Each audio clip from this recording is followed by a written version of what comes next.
Hi everybody, welcome back. I'm so excited to continue reading with your class as your 4-H book buddy. My name is Mary Beth Martin and we are still reading in Willa of the Wood by Robert Beatty. So I'm going to pick back up at chapter 23 where we left off. In my copy it's on page 121, so let's get started. No, my Patteran, she answered, I do not. The world is changing, the Patteran said, as they continued down the path through the forest, leaving the heaps and bones behind them. If we are to survive, we must change with it. The Dayfolk homesteaders have been living in these mountains for 100 years, and now the newcomers are pouring in with their iron machines. We cannot stop them. But where are they all coming from? She asked him. She still didn't understand why he had brought her into this part of the forest, but the questions burned in her mind. Are they coming from the other side of the great mountain, or the ridges that we see in the distance? No, he said, shaking his head. They come from a place where the land is flat. Flat, Willa said.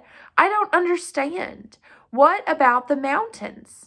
Beyond the mountains, beyond the valleys, beyond the towns at the edge of our world, beyond all that you can see, the land is flat.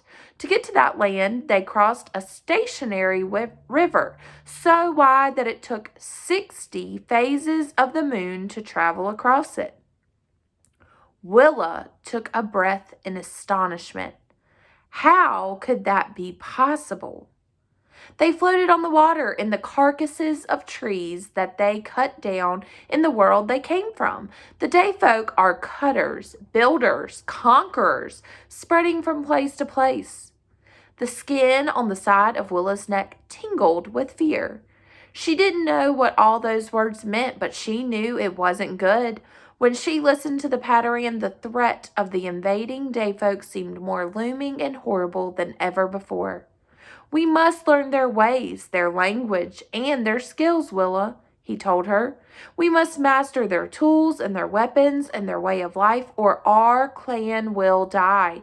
Do you understand? Yes, my Patteran, she said, and marveling at how much she seemed to understand the way the world worked. The Dayfolk are a violent and hateful people, he continued, filled with capabilities beyond our imagining, but they are driven by greed. That's why we steal from them, for without their money we have nothing. We need their tools, their weapons, but even beyond their greed, they are consumed with fears and superstitions. What do they fear? She asked in amazement. They kill the things that they think might do to them or their children harm. Bears, mountain lions, deep forests. They fear anything that is different from the place they came from. And that is where we will gain an advantage, for we know these forests and these mountains far better than they do. The money the Dayfolk pay is called a bounty. They will pay us to kill the things they fear and to bring them the meat and fur. That is why I'm selecting a few of my best jaders to begin collecting a very special kind of take. Far from the lair now, they had reached a deep, shadowed area of the forest, and the Patteran looked to Lorcan and said, Bring it to me.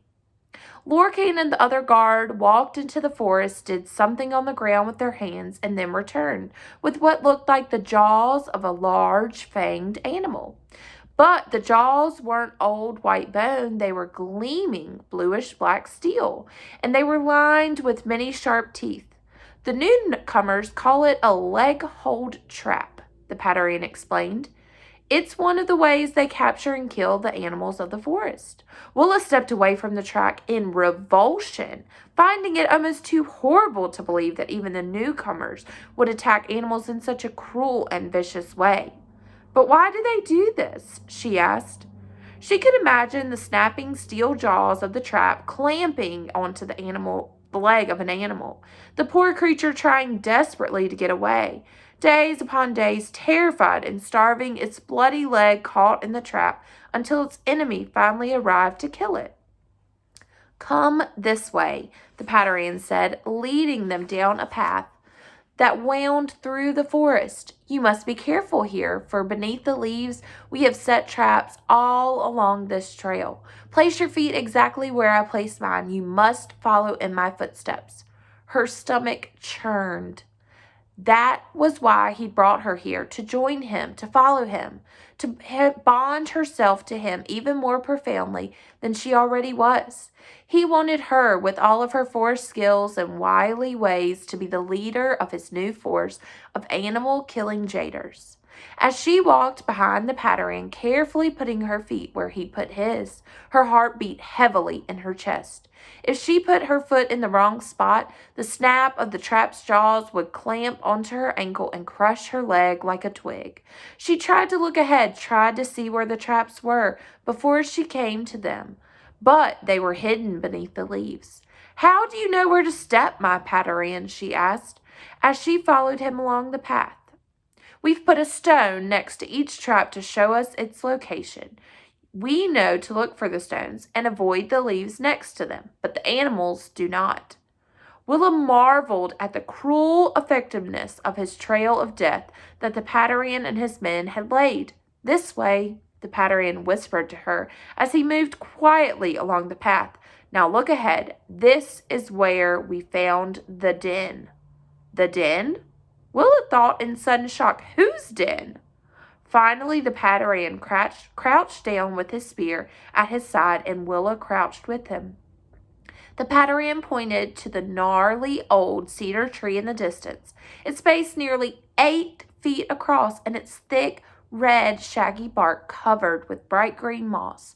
It appeared as if lightning had struck the tree, scorched it black, and left a long, twisting crevice that now led to what looked like a small cave inside the hollow of its trunk. Fear crept up Willa's spine. "What's inside the cave?" she whispered.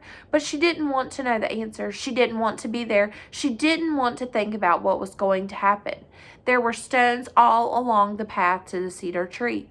The jaws of the traps were open and waiting, their springs coiled tight and ready to snap. Suddenly, she heard a soft, whining noise coming from the direction of the tree. She sniffed the air to see if she could pick up the scent, and then she heard the whining again. It took her several seconds, but then she closed her eyes and pulled in a lungful of air in despair. She knew what it was. There was a litter of wolf pups in the hollowed-out base of the cedar tree. "No," Willa thought. The pups were hungry and whimpering. They could sense their mother drawing near. "No!" Willa's heart wrenched when she heard the soft padding of trotting footsteps. "No!" The mother wolf was coming down the path towards her den of pups. It was Luthine. "No, no, no," she whispered desperately as she watched the wolf trotting down the path of traps towards the den. She knew now that the Patteran hadn't brought her here just because he was pleased with her take. He had brought her here because he had sensed her pulling away from him, her loyalty shifting. If she was truly to join him, if she was to be the leader of his band of jaders, then he had to be absolutely certain of her loyalty, not to the wolves or to the forest or to the ways of her grandmother, but to him and only him. "The day folk are the enemy of our people," he had told her many times. "If they catch you in their valleys, they will kill you. You're only safe with the clan." Willa had nodded her head obediently whenever she heard the Patteran say these words. They went into her mind as readily as water running down into a hole. There was a part of her that found the familiarity of the words to be reassuring, to know that what she'd known all her life was true. There was a deep satisfaction and sense of well-being in the comfort of knowing who to hate. But the Patteran had said, if they catch you, they will kill you. And that was where the problem lay. She kept remembering the man with the killing stick who had cornered her in his barn. He could have shot her again. He could have killed her in so many different ways, but he didn't. After that man saw who and what she was, he did not try to harm her. He tried to help her. She had been caught, and she hadn't been killed. But if the Patteran was the god of the clan, how could he be wrong? And if he was wrong about this, then could he be wrong about other things? Things been telling her all her life? Was it possible that her own thoughts and her own feelings could be as good or even better than his? Was it possible that she could be could be more Farron in her heart than the god of the Farron clan? It was clear that the Patteran saw the mother wolf as expendable, as worth the bounty he would earn from the newcomers when he brought them her pelt. He had learned the language of the day folk, but he had forgotten the language of the wolves. Did this make him a supreme being or a lesser one? As Willa looked at all the steel traps lying beneath the leaves and watched Luthine coming down the path towards her den of pups, dismay poured through her. She knew she was supposed to stay at the Patteran's side and watch the traps spring.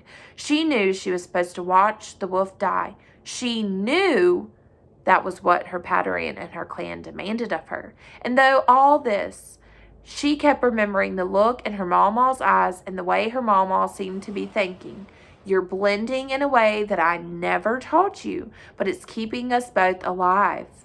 But the thought of the steel trap crushing Luthine's legs, holding her there as she tried frantically to tear her leg away and save her pups, was more than she could bear. Willa grabbed the spear of power out of the startled Patteran's hands and leapt to her feet. She felt the press of the spear's cold steel shaft in her grip and the weight of it in the muscles of her arm. Then, as the mother wolf ran towards her pup, Willa gathered all her strength, pulled back her arm, and hurled the spear in the direction of the coming wolf.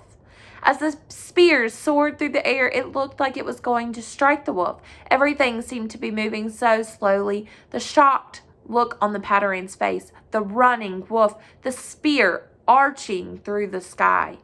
It almost felt as if she could stop it, reverse it, pull it back. But she knew she couldn't. She'd already grabbed the spear. She'd already thrown it. It was far too late. There was nothing she could do to change the spear's path now or hers. "Luthine!" Willa shouted a warning. The wolf dodged out of the way just in time, and the spear struck the trap. The trap snapped shut with a sudden jerk. "The traps are all over the path," Willa shouted to Luthine in the old language. "Get your pups and flee." "You little fool," the Patteran shouted at her. "Better a fool than a traitor," Willa shouted back at him in the old language. "Kill her," the Patteran ordered his guards. Lorcan thrust his spear straight at her chest. Willa dodged the attack, but the other guard lunged forward and clutched her with a bony hand. Willa flipped wildly upside down, kicking like a panicking rabbit, and tore herself from his grip as she hit the ground. When she scurried rapidly across the forest floor like a wiggling salamander, blending as she went, Lorcan stabbing and then stabbing again until she sprang to her feet and ran. She sprinted down the killing path where the traps had been laid, her legs exploding with strength and propelling her forward. Her chest pumped with fast, shallow breaths as she ran down the path, frantically avoiding the leaves next to the marking stones. One wrong step and she'd suffer the pain of the clamping teeth and then feel the thrust of her enemy's spears. When she glanced behind her, she thought she had put a good distance between her and her enemies, but the Patteran and his men were in close pursuit, charging after her. They were fast runners. They were gaining on her, and she knew they weren't going to give up. There was no way to escape them, no way to slow them down. Then she had an idea. She dove to the ground and draped her body over one of the stones that marked the location of a trap. Then she blended herself into the leaves. The Patteran came running down the path. "I want her dead," he screamed to his guards as he ran. "Find her and kill her." He only saw leaves. The trap snapped shut with a sudden, violent jump. The steel teeth cracked against the bone.